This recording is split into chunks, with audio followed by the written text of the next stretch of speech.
What's going on YouTube, man? It's Shabazai, and today I'm back with another exciting video for y'all because finally today, man, we'll be installing our new Eonon UX6S wireless CarPlay head unit for the car for the 2009 Dodge Charger Pursuit. We'll definitely finally be able to get rid of this old outdated head unit right here and have the inside way more modern. That way we'll be able to download apps, we'll be able to play music, watch videos, all type of crazy stuff, man. So I can't wait.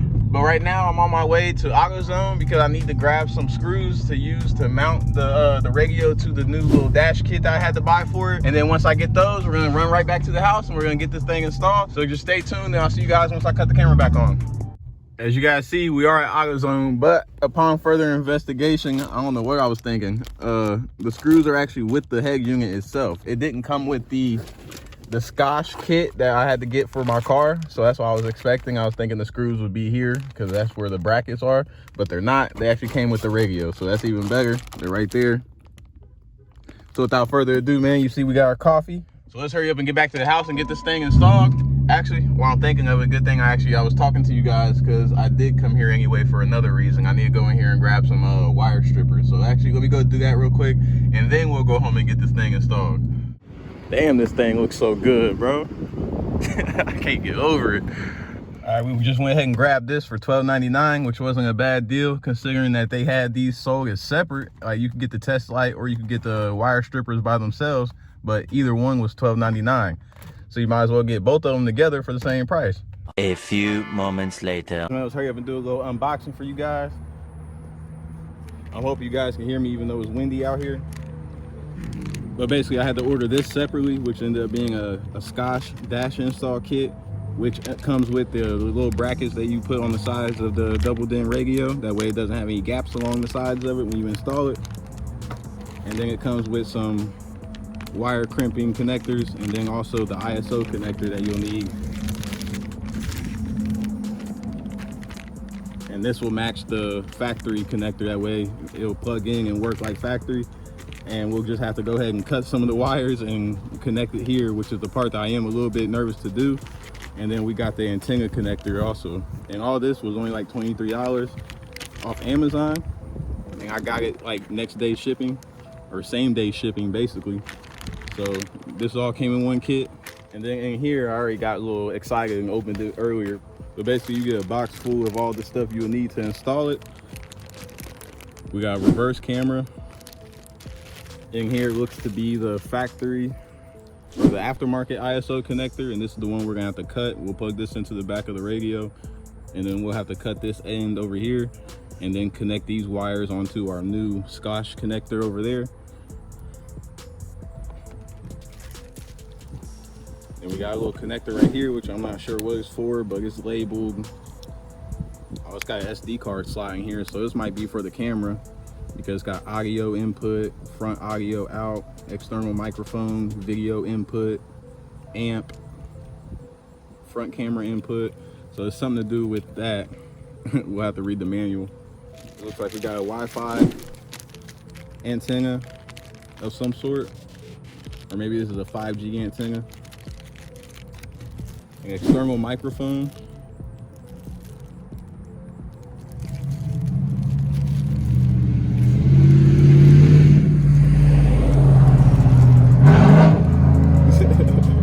Y'all hear that truck? But then we got the GPS antenna that goes for the back of the radio.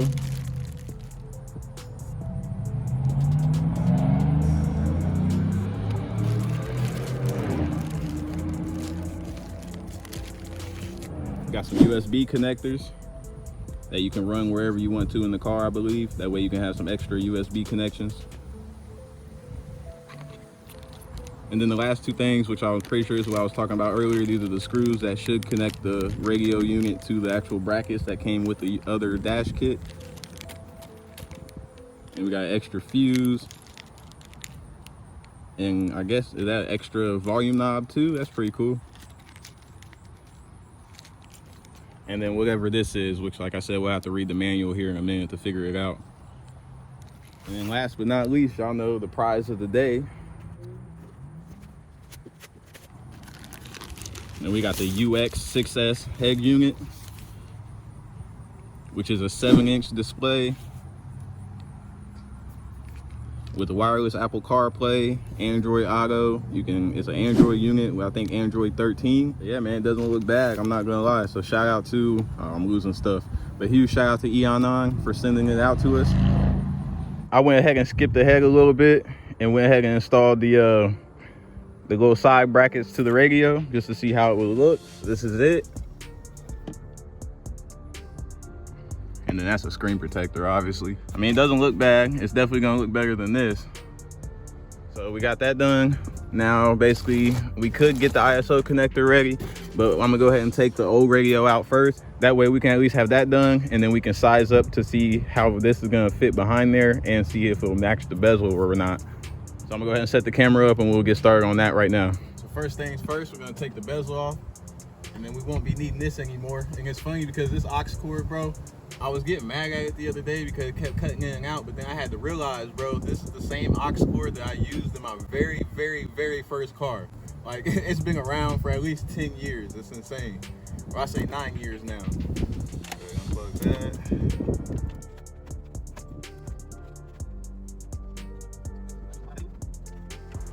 Of course, you can fly, bro. All the places you can fly, you want to come in here and act like you can't get out. They can fly through the smallest hole, but act like they can't get out. Damn. So there's that. Matter of fact, I'm skipping something. Make sure you unplug your battery first. And now with the battery disconnected, you can go ahead and unplug all this stuff back here from the AC.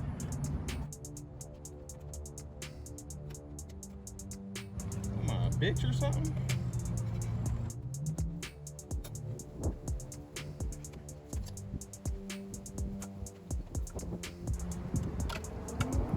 There we go. And last one is the traction control up here.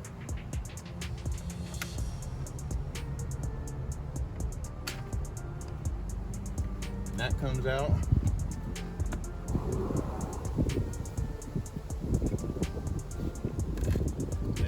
How this fits up in there.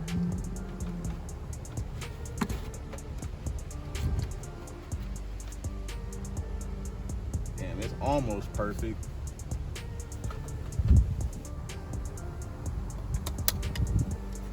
Now there's this little bezel that pops off, so maybe this will make it fit.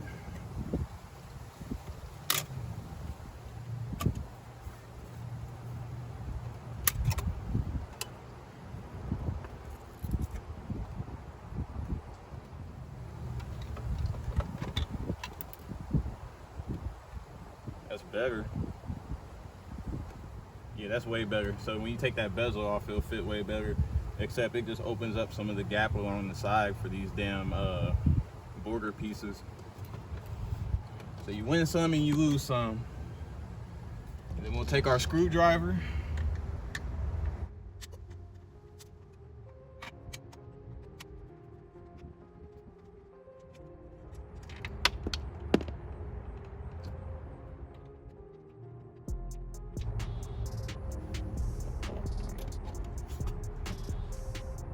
I know you're lying, bro. Oh, bro, I hate it.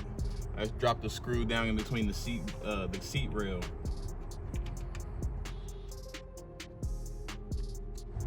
Now we got those out. We can take the old radio out, I believe.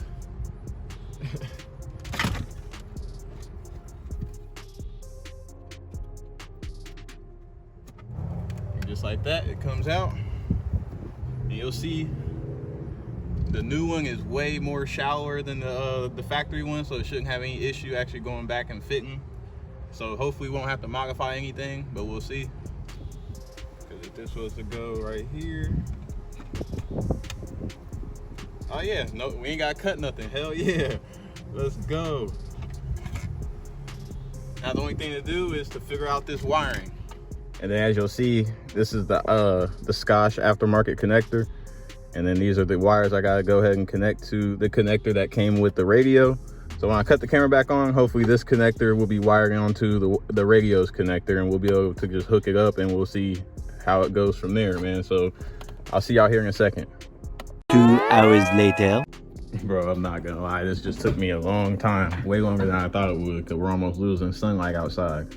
I got all the Color Max wires connected, and then these are already capped off because these are for steering wheel controls, illumination, reverse trigger, all that stuff. But this doesn't have that, all the wires for that in this connector itself, so it would need pinned anyway. And then like we got extra ground, and then I gotta figure out what to do with this, which I mean obviously they gave me this, I think is a way for the fuse to be integrated, but is this not a fuse already in here or something? I don't know, let me see real quick. All right, you guys, man, as you guys see, I got the wiring done the best of my ability. Now it's the moment of truth, which will be plugging it up into the radio to see if it powers on. And fingers crossed, because this is, like I said, this is my first time ever doing this. So I hope I did it right. All right, y'all, here it goes, man. I'm nervous.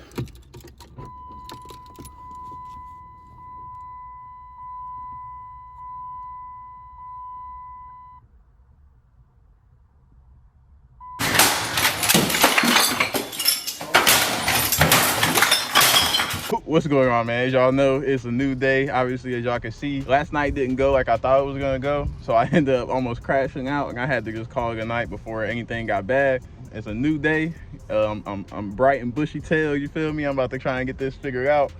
The issue we're having right now is I was looking into it. Basically, I need to figure out how to get an accessory 12-volt switch power to the radio at all times. That way, whenever I turn the car off, that the car goes, or the radio goes off with the car. And so I was assuming that this wire right here, this white with orange stripe going into the factory ISO connector, I figured that would be something I could tap into for a switched power, but I tried it, it didn't work, so now that's there for no reason.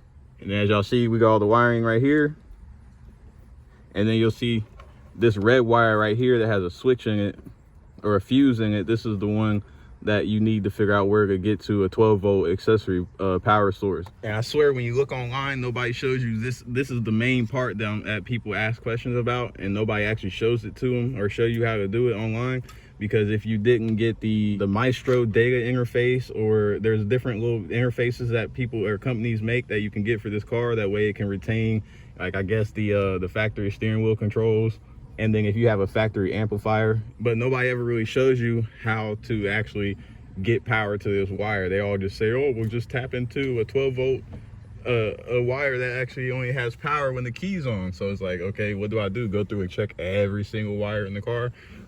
But basically, long story short, man, I ended up figuring it out. So I went and got these little T-taps from AutoZone. And so basically I took the little T-tap, and then I took it and I connected it to the little orange wire that goes into the plug for the cigarette lighter. And then I took that red wire that has a male spade connector on the end of it, and then plugged it into that T-tap. The issue is I had the cigarette lighter set to where it would stay on all the time. That way I could have my dash cam recording 24/7.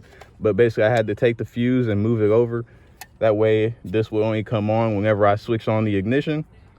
And then obviously it plugs in back there.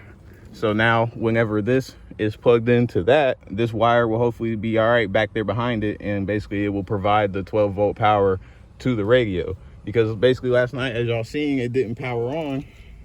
Put the key in, and boom, there it is. Oh, then we got audio too.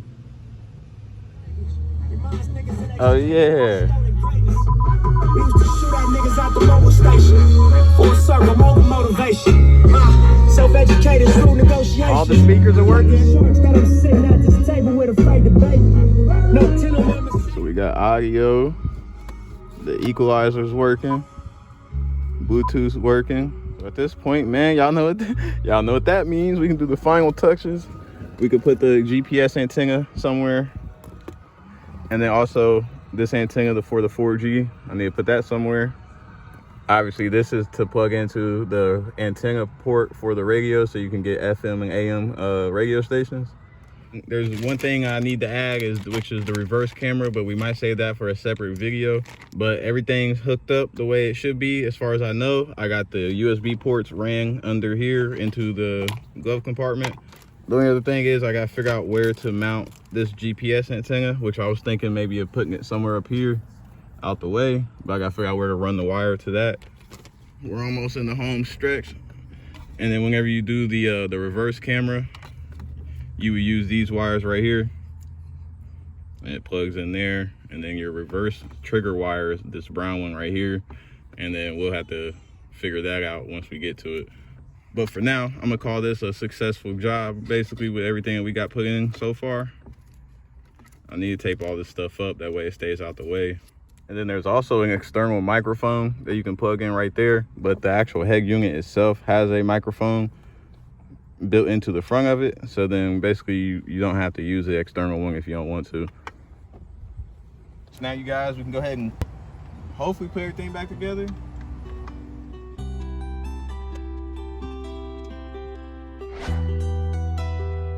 You made his ass. Yeah. I done been down at the bottom, I promise that I ain't know how I feel to be broke. People laughing at you just like a joke. Don't wanna feel that way no more. That's why I go hard for this. Please pardon me. I'm trying to give you every part. All right, let's hope sure everything turns back on.